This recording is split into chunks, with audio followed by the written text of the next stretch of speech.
All right, guys, what is going on? This is Patriots Corner Podcast. I'm your show host, Matt. Today we have a very, very special guest, former United States Navy SEAL, John Devine. John, what's going on, man? How's it going? So I'm the CEO and founder of Devine K-9s. We started it about 3 years ago after I ended up separating from the SEAL teams. Very cool, very cool. So, honestly, I want to jump right into that before I get to your story because, I guarantee you got one hell of an interesting story, and I'm excited to hear it. I had no idea. I knew that they used dogs and German Shepherds, in the military on missions, but I had no idea that they played such a huge role. Yeah, it really since the war on terror and the landscape of warfare has changed. The threat of IEDs has become really our primary threat. So the ability to detect those is so paramount that the canines have put such a awesome capability in our hands to be able to utilize that the demand for them, we can't really get enough of them. And really what we ask them to do in the SEAL teams is we have to have a multi-purpose capability, which means that it's like in our doctrine that every single dog has to be able to find IEDs, has to be able to apprehend bad guys, and it has to be able to track any bad guys that are running away or just be able to follow a man track. And to be able to have a dog that can do all those different disciplines and still be able to be stable under gunfire and be social enough to work with a team, is just really it's really the cream of the crop. We'll go over to Holland and select dogs on buy trips for the SEAL teams, and we'll really look at hundreds of dogs and bring back just a couple. And then even of all the dogs we even get back to the States, about half of them end up washing out. So we end up really having the best of the best of the best. Wow, that's incredible. So the whole science behind picking the dog, is there people who are studying, their breed's traits? It seems like German Shepherds primarily, whether it's military, law enforcement, are always used a lot of the time. Mm-hmm. And what's the specific reason behind that? So the specific reason that the military and law enforcement use them is that between law enforcement and the military, they both have needs to try to mitigate risk of their law enforcement personnel. So really, at the end of the day, the dogs are not there as an expendable resource, but they're there to try to protect human lives, and they're also better equipped to do certain things than we as humans are. Like even in law enforcement, they can detect if a guy is hiding in a closet. They can smell a guy hiding under a floorboard, hiding someplace. They can find drugs. Law enforcement has bomb dogs as well. And they can track bad guys that end up, bailing out of a car, running into the woods. The dog, you can send the dog ahead of you following a track. So they use them in much the same way as we do. It's just that we just have a different kind of landscape in which we have to operate in. So we usually need a different kind of dog. Matter of fact, like even at the SEAL team, some of the dogs that we end up washing out end up going on to have awesome careers for like a sheriff's department or for police department or for the FBI or any other kind of law enforcement agency. Wow, that's incredible. So, John, I want to take it back to where it all started because this story is just getting, everything's getting cooler and cooler. And I knew this was coming. But where did this all start? What were you like as a younger guy? High school. Okay. What kind of family did you grow up in? I really had very much middle class, suburbia type family. Grew up in New England, huge Patriots fan. And we went over that. Yeah, the Super Bowl is near, my friend. Yep. Super Bowl is here. Tomorrow, actually, as a matter of fact. So, yeah. But I would almost say as a kid, I don't think it was anything that remarkable. It wasn't like people saw me as a kid like, oh my goodness, this kid's destined to be a SEAL, that kind of thing. But I can tell you one thing. I always had an interest in the SEALs. Some people don't even find out about them until they're, almost adults. But really, I used to read a lot of books. And so I read a lot of books of all the SEALs that were in Vietnam and all the stories. And they just sounded like, to me when I was a kid, they sounded like they were like the most badass dudes on the planet. And that actually becoming a SEAL is like one of the hardest things that one can do. And so I kind of just set my goals really high. And as a kid, people didn't really take me seriously. It's like when you say you want to be an astronaut, Yeah. They're like, oh, that's good to have dreams, kid, that kind of thing. But I just think what it was is I was just a really stubborn kid. I took part in I did a lot of sports, but I can honestly say I wasn't like the best at any one sport. I was just kind of like the above average kid in everything. You know what I mean? But I was never really like the star football player. I wasn't the star wrestler. I wasn't the star rugby player. I wasn't the star swimmer, but I did it all. I wasn't the star baseball player or star soccer player, but I did it all. Well, that's what makes me so interested, honestly, is you just saying that. I mean, the common thing for people I've had on my show is that they've always said they were extremely competitive. They were leading the stretches, and how you were even saying and telling me that you might not have been a star, but you've done it all. It adds some sense of diversity, which I find really badass and cool as it is. So when you were growing up, though, what was that motive that kind of pushed you in the direction to join the Navy? I mean, as far as, was it a competitive instinct that you had inside of yourself, or just the interest? The interest is always there, but really the competitive nature was really with myself. I think deep down we all want to know what we're capable of doing. And I just felt like I was never going to find out what I was truly capable of doing unless I joined the Navy and tried to become a SEAL. I mean, September 11th happened while I was a freshman in college. So I ended up finishing college and then joining right afterwards. So I ended up joining in 2003 and ended up getting to active duty by 2004. Okay. And so, September 11th at that point was still really fresh, just because the war on terror was still pretty hot at that point. That was just another external motivation to want to succeed and make it happen. Was there any ever, was there ever a time where you were drawn to other branches, or did you always just know, I got interest in the SEALs, man. I want to be a SEAL. So, for me, I've always been, this is just my personality, before I buy anything, even if before I buy a $20 item on Amazon, I'm a big researcher, so I'll research stuff for days before I even buy it, but I was kind of the same way even with the military. I was set on being a SEAL, but I went around and at least investigated all the different branches, just to see what they had to offer. Sure. And the Army was like, oh, we can get you in a Ranger fast track and, get you into, doing that. I'm like, oh, that sounds cool, but then, the Marines were like, yeah, you can be Marine infantry and, this and that. And I was just like, I would, not only that, I read a lot of books, talked to a lot of veterans, and it just seemed like even the people that were veterans of the Marines, and my dad, who was a Army infantry veteran of Vietnam, they all supported me, if I was going to do it, to try for the very tippy top and to try to be the best that there is really that they know of, which in everyone's mind was a SEAL, but really it's something that I kind of knew already. I already knew what I wanted to do. I just wanted to I guess reassert that decision, So after college, 9/11 had hit and it pushed you. You joined the Navy. What was the next step? Did you just ask, how can I get to BUD/S? What do I have to go through? This is what I want to do. Yeah.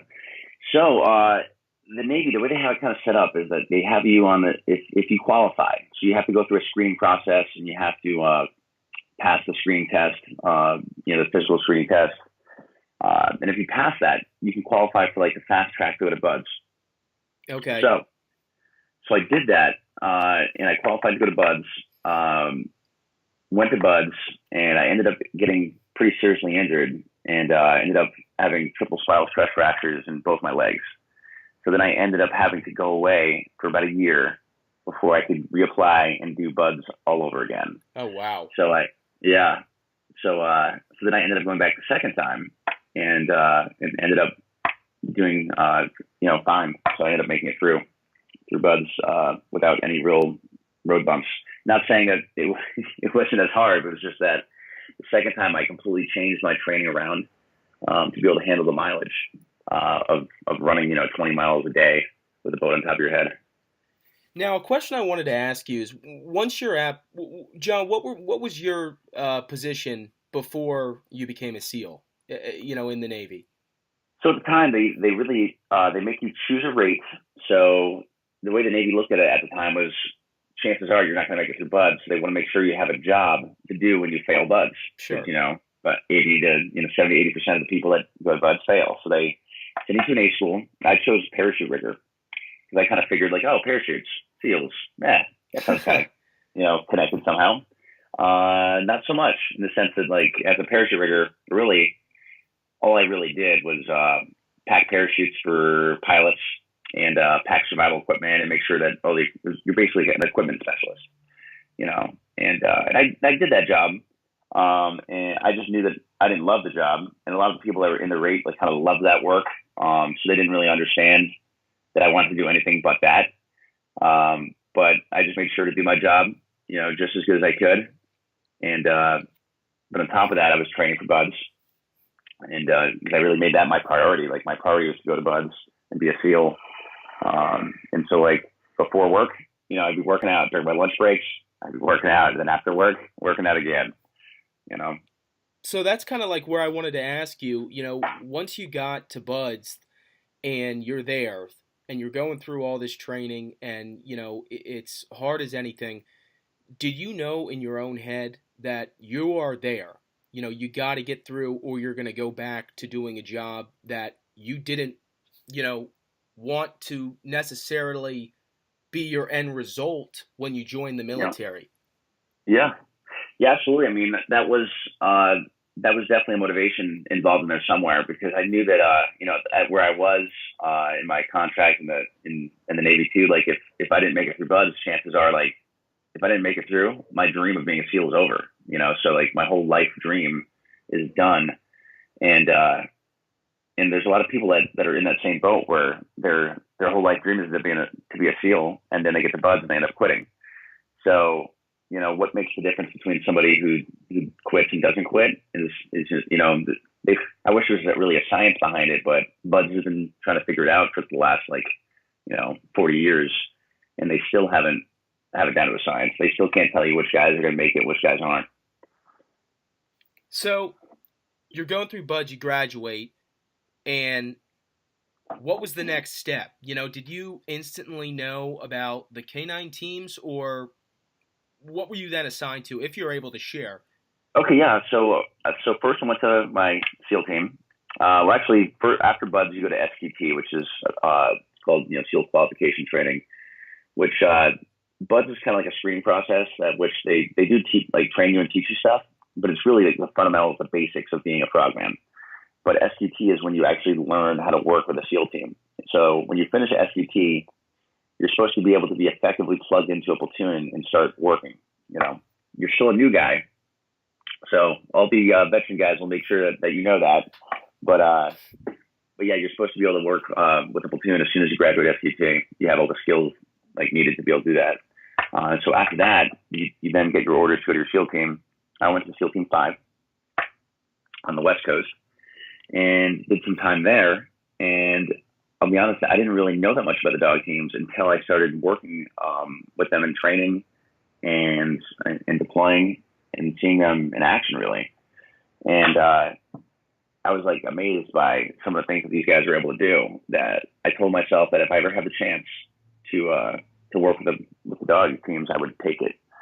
And inevitably, I ended up trying to get to them myself and put in a request to go. But the first time I did it, I actually ended up getting denied, just because I was supposed to be a fire team leader in my platoon, and the platoon didn't want to let me go, and the dog teams were pretty full. It was kind of like this hidden thing of the teams that no one really knew about. Matter of fact, at the time that I was showing interest in it, the dog teams they weren't top secret, but they were sensitive enough that they just didn't talk about it. They didn't advertise that the SEALs had dogs. It wasn't a talked about thing.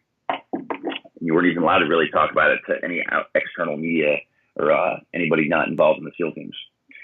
But Why once would I that found out be? about it, it's just,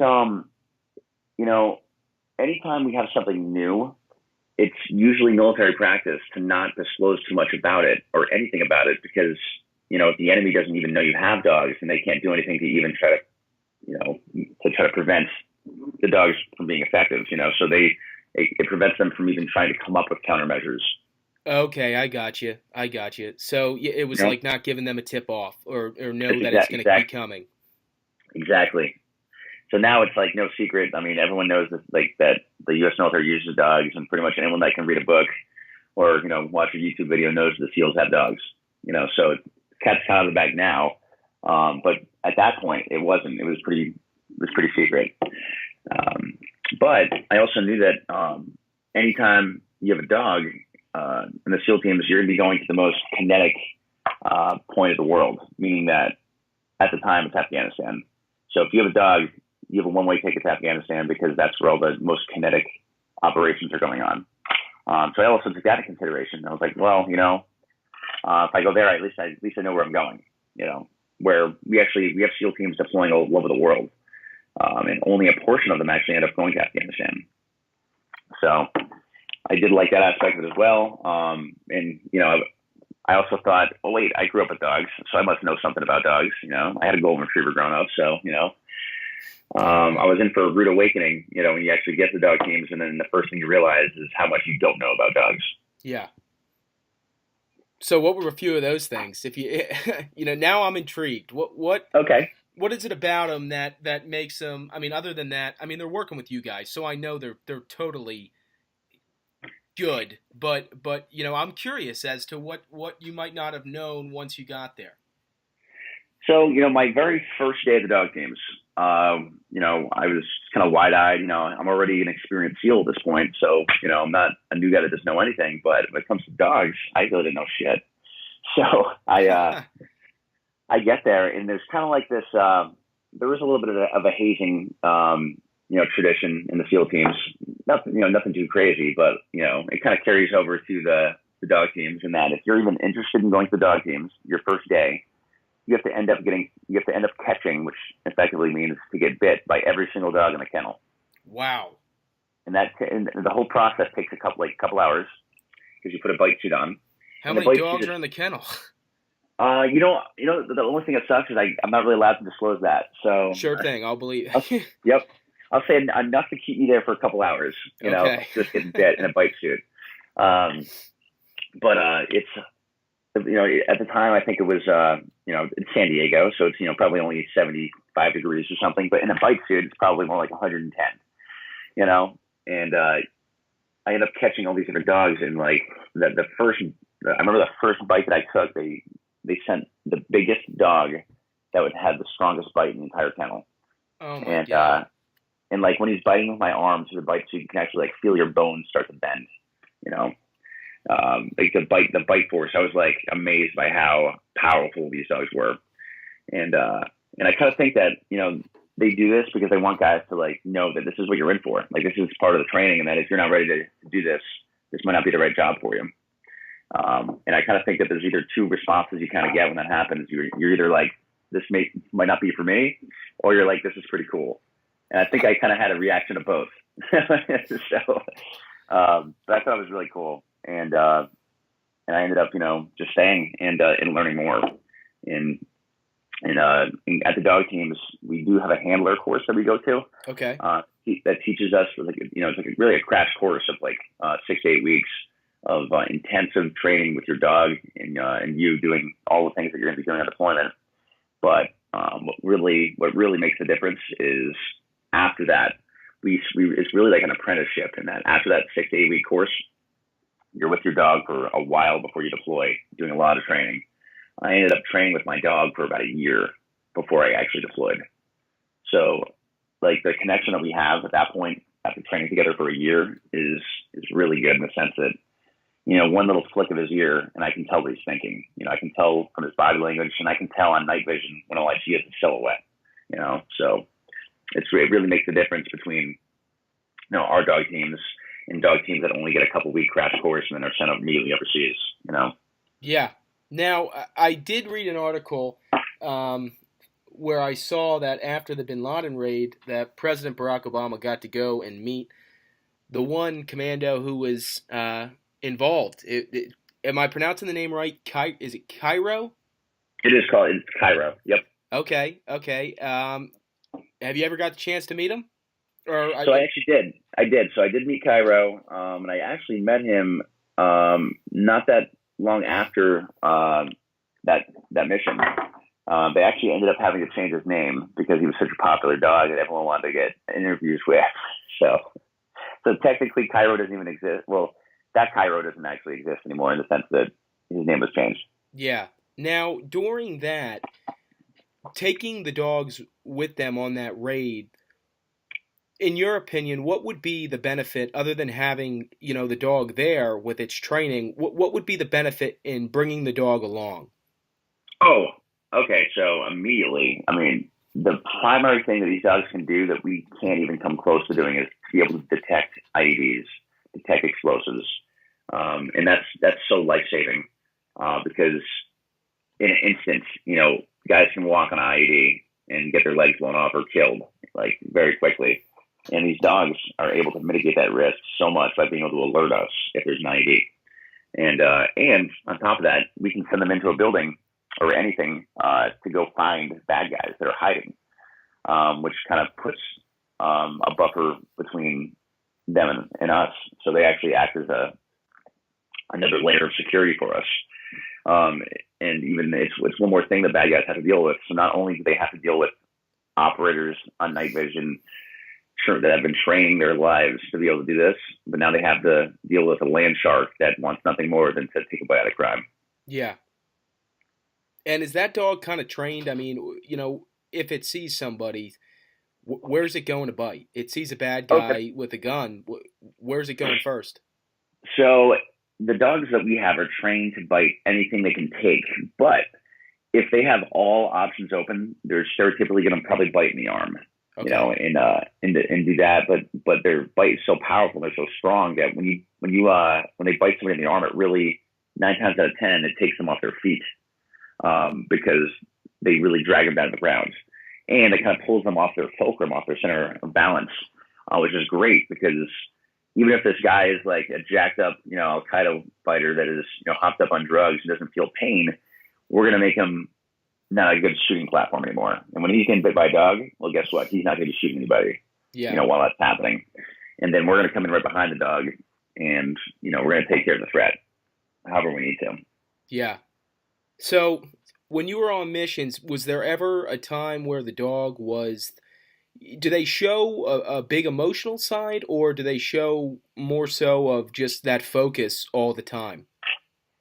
So these dogs, they're really selected for their focus and for their drives to want to do this work. So, I mean, the funny thing is these dogs are not really like if you understand dog psychology and whatnot, like these dogs are not doing it really for their love of us, even though there might be some form of love there. They're doing it. It's a really fun game to them. Like finding bombs is really fun for them because it means they get a tennis ball. And biting a bad guy is really fun because like that's just what they live for. It's just biting a bad guy is really the most fun game in the world for them. Wow. And it might be a totally random question, but are German Shepherd is that's the main primary dog that you guys use, or is it other ones, or? So we stereotypically use Belgian Malinois and Dutch Shepherds with a sprinkling of German Shepherds in there, Okay. but mostly Belgian Malinois and Dutch Shepherds, and sometimes a mix. So sometimes it'll be a Dutch Shepherd and German Shepherd mix, sometimes a Malinois German Shepherd mix, sometimes a Dutch Shepherd Belgian Malinois mix, but typically those three breeds. So if you're over there, and is that a predominant or primary dog that you're going to see per se in the Middle East, or are they going to be Oh no. confused? So they'll be confused possibly, like what's this dog running around? It looks groomed, it could, run forever. Well, yeah. Well, I mean, there's no really mistaking our dogs in the sense that they're usually kitted up with some kind of vest on, sometimes a camera system, and they're always with us. So our dogs are never just like off on their own, except for when we're sending them in to go work. You know, and there are other dogs out there that we have to watch out for sometimes because sometimes those dogs are territorial and they'll want to fight our dogs. So it's something you have to watch out for because I mean, at the end of the day, that our dog is a huge capability that we don't want to have involved in any kind of dog fight, because even one bite from some kind of stray Afghan feral dog could be bad. Yeah, because I can imagine that the dogs that they have over there, I mean, you see it in the news and in clips and everything else. They're just kind of wandering around. I mean, even in parts of this Yep. country, I mean, they get a Yeah. picked up virus. Yep. No, exactly. Yeah. And that's why we really don't allow our dogs to socialize with any other dogs overseas, really. So, John, what have you been up to recently? I know you're with Canine Divines, and what have you been up to recently? Some exciting news. All right. I mean, being just finishing up January, January was a really big month for Devine K-9s. We let's see, first week we did a commercial for the Navy SEAL Foundation, great nonprofit, doing great things for all the families of Navy SEALs, and we did that with Ironclad Media. You'll be seeing that content kind of filter out throughout. It's pretty much going to be filtering out over the next couple of years, but they're going to be putting together a pretty serious commercial with that. The second week I ended up, so I also do expert testimony for court cases. Okay. So sometimes I'll fly out. I actually had a case that I had to fly out for the second week and testify for. It was an animal behavior case that involved dogs. And third week we had SHOT Show. SHOT Show was a huge event. Are you familiar with that in Las Vegas? Yeah. Okay. So awesome event there. We did pretty much a couple demos a day at SHOT Show, which I'm actually hoping that SHOT Show kind of gets on board and decides to make almost like a canine wing to it, because it's a shooting and tactical and hunting venue, and I understand that SHOT Show is not a dog event, but dogs are connected to all those different worlds. So I almost feel like the dogs are becoming such a bigger part of it, and that every year at SHOT Show there's more and more dogs. So it's either going to like implode in itself, and they're not going to want any more dogs there anymore because there's going to be too many, or they're going to need to like make a wing somewhere where people can like show off dogs, do dog demos, show off dog products, and so people that are interested in that can go to that little area of SHOT Show. That's kind of what I'm hoping for. That's very cool. So, how was the SHOT Show? Other than that, was there any exciting stuff going on? I saw that. What was it? One day, President Trump's son, Donald Jr., I think, stopped by. Yep. Yes. Yeah, he did. I think he actually ended up petting one of our dogs. Oh, wow. That's cool. Yeah. Yep. I think a buddy of mine tried selling him a dog, but it was pretty good. There's cool. there's a lot of celebrities that go to that. I mean, it's a really big event, and it's huge. It's at Sands Expo Center, and you could really walk around it for all 4 days and still miss out on a lot of it. And I definitely feel like I missed out on a lot of it, because it's hard to walk around SHOT Show when you're a walking booth, essentially, when everyone wants to stop and say hi to your dogs and ask you what you're all about, and get a picture with your dog, which is okay, because it's almost like the purpose of us being there is to help open up everybody's eyes to what we're doing with dogs.